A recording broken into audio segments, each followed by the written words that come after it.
Good morning, all of you. In the last class, we have discussed about water supply system, need of treated water supply, what are different uses of water, and rate of demand. Today, we are going to discuss about per capita demand. What are the factors that affect per capita demand? What are different variations in demand? What is design period? What are the factors that affect design period and population forecasting? Let us first discuss about the first point, that is per capita demand. So per capita demand means it is the consumption of water by a person per day, which can be calculated by using the formula, that is total yearly water requirement of the city in liter divided by 365 into design population. So the numerator represent the total water requirement of the city by, that means the total consumption of water by the entire population of the city. When that amount will be divided by the number of days in a year, that is 365, it will give us the amount of water consumed by the city in a day. Then when that is again divided by your design population, it will give us the total amount of water consumed by a person per day. So this per capita demand depends upon various factors and will vary according to the living condition of the consumer, type of industries developed, etc. For an average Indian city, as per recommendation of IS code, the per capita demand may be considered as follows. For domestic use, generally it is assumed that 200 liters per head per day. For industrial use, 50 liters per head per day. For commercial use, 20 liters. For civic or public use, 10 liters. For losses and wastage, 55 liters. So in total, it is assumed as about 335 liters per head per day. Then come to what are the factors that affect the per capita demand. First factor is size of the city. So generally for big cities, the per capita demand is large as compared to that for smaller town, because in big cities huge quantities of water are required for maintaining clean and healthy environment, and also more water is required for commercial and industrial activities. So second factor is climatic condition. At dry places, the consumption of water is generally more, because more water is required for cleaning, bathing, air cooling, sprinkling of water in lawns, gardens, etc. And also in case of extremely cold region, more water may be consumed, because because the people have to keep their taps open in order to avoid freezing of pipes. Second factor is habits of people. So rich and upper class communities generally consume more water, whereas middle class communities consume average amount of water, and the poor areas will consume very low amount. Next factor is industrial and commercial activities. So the presence of industrial and commercial activities at a particular place will increase the water consumption by a large amount, because many industries require huge amount of water for their operations. The next factor is quality of water supplies. If the quality and taste of the supplied water is good, it will be consumed more, because in that case people will not go for any other sources such as private wells or tube wells, etc. Next factor is pressure in the distribution system. If the pressure in the distribution pipe is high and sufficient to make the water to reach at the third or even fourth story of a building, the water consumption shall definitely be more, and in that case also the losses and wastage will be more due to leakage of water. Next factor is development of sewerage facility. So the existence of sewerage system in a locality will lead to an increase in use of water for civic or public purposes. The people in that case will use more quantity of water for flushing of sanitary units such as urinals and water closets. Then the next factor is system of supply. Generally, water may be supplied in two ways.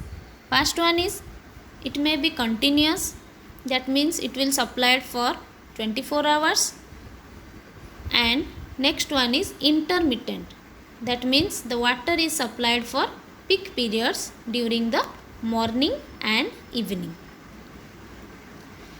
The second system, that is the intermittent supply, may lead to some savings in water consumption, because there will be less amount of wastage as the water is supplied for lesser time, and a more vigilant use of water by the consumers.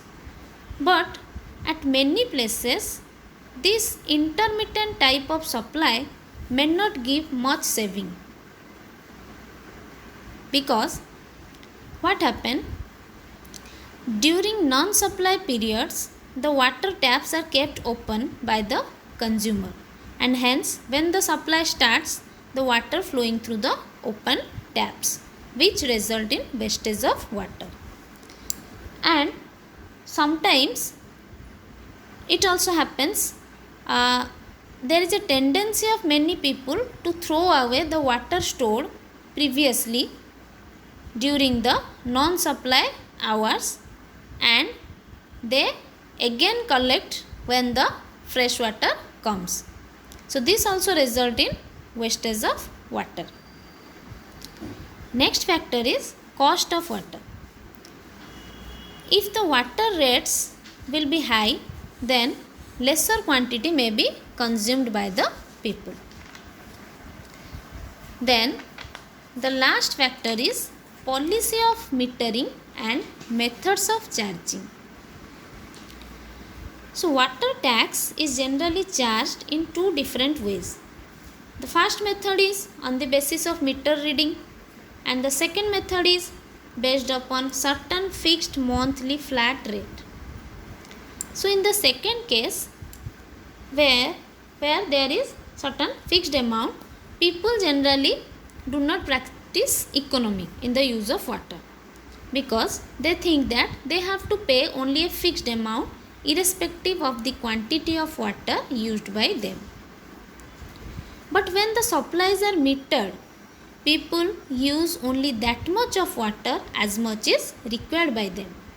And also, but in the when the supplies are metered, another case is this will lead to unhygienic condition, because due to limited use of water, and also there is loss of pressure due to installation of meter, which will increases the pumping cost. And it is also expensive in the sense that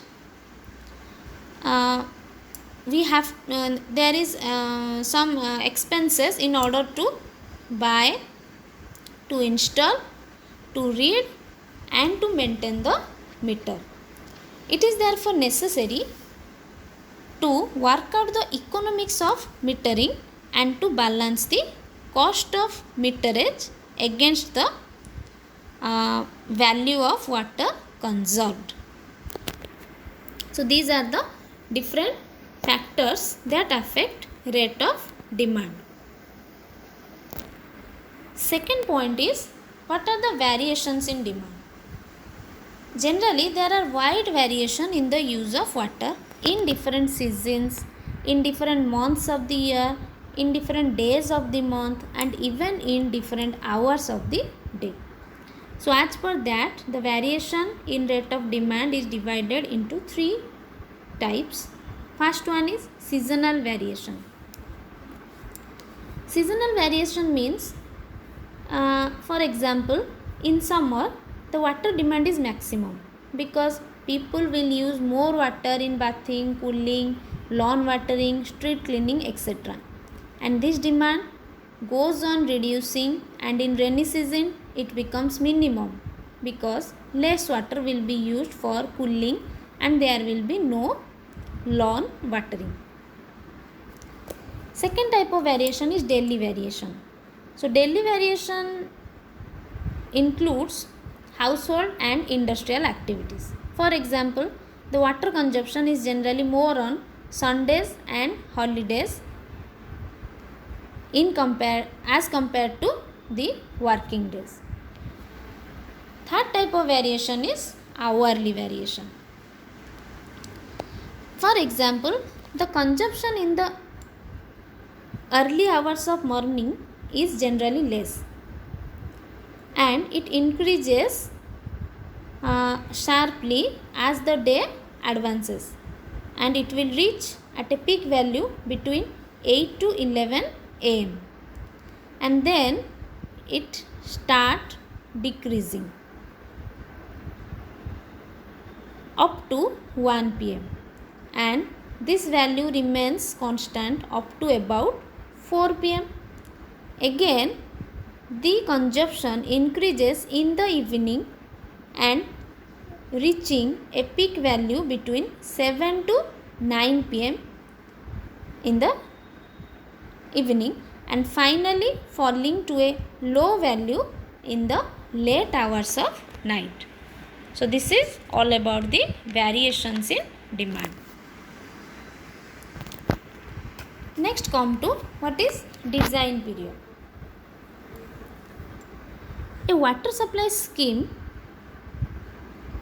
includes huge and costly structures such as dams, reservoirs, treatment works, intakes, etc., which cannot be replaced or increased easily and conveniently.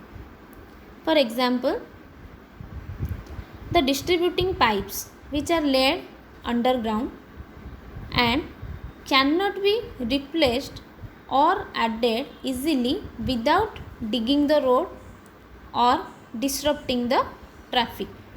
So in order to avoid these future complications of expansions, the various components of a water supply scheme are made larger so as to satisfy the community needs for a number of years. Therefore, the number of years for which a provision is made in the designing of various components of the water supply scheme is known as design period. Then next come to what are the factors that govern the design period. So first factor is useful life of the component. So design period should not exceed the useful life of component structures of a water supply scheme. Next one is ease and difficulty that is likely to be faced in expansion. For example, more difficult expansions mean choosing a higher value of design period. That means the structures which are very difficult to expand or increase the capacity, then in that case we have to choose a higher value of design period. That design period means the number of years for which this can serve the community. Next point is amount and availability of additional investment likely to be incurred for additional provisions. So for example, if the funds are not available, then we have to keep smaller design period. Next point is the rate of interest on the borrowings and the additional money invested.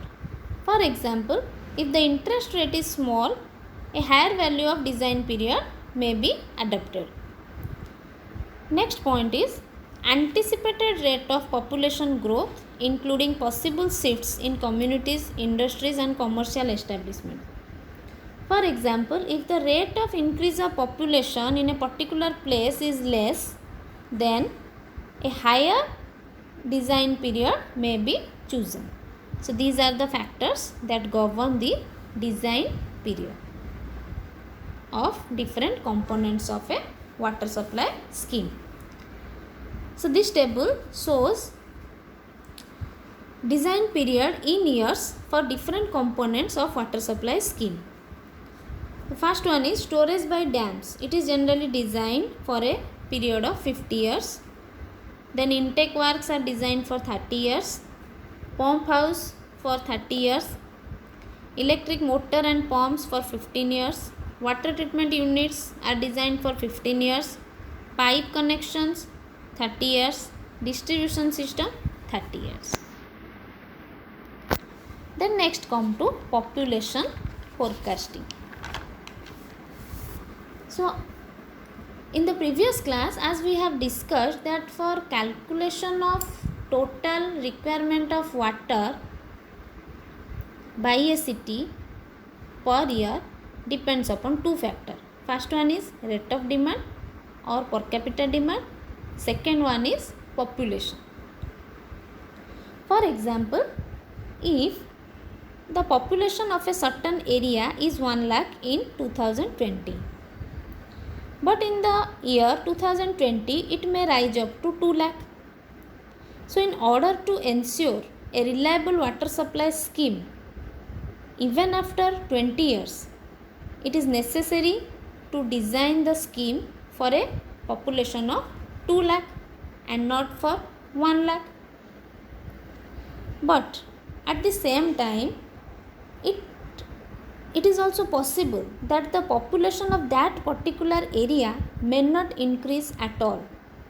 In that case, if we will design the water supply scheme for 2 lakh population, it will be unwise and there will be this will result in unnecessary heavy investment and financial burden. So it is therefore necessary to estimate this future population as accurately as possible. Depending upon the possibilities of future development of the town, the possible future population of the area just by the end of the design period is estimated using different methods.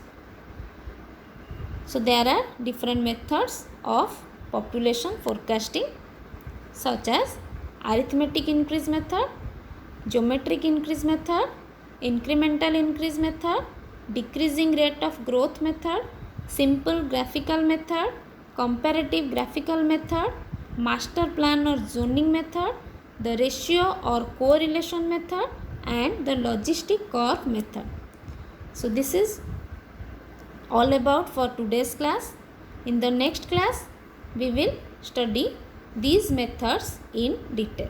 Thank you.